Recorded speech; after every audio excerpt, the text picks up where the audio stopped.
எசேக்கியேல் தீர்க்கதரிசியின் புஸ்தகம் 9வது அதிகாரம் வசனம் 8 முதல் 11 வரை.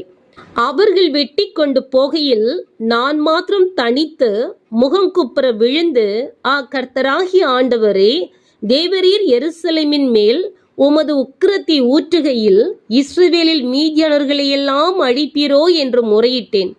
அதற்கு அவர், இஸ்ரவேலும் யூதாவுமாகிய வம்சத்தாரின் அக்கிரமம் மிகவும் பெரிது, தேசம் இரத்த வழிகளால் நிறைந்திருக்கிறது, நகரமும் மாறுபாட்டினால் நிரப்பப்பட்டிருக்கிறது.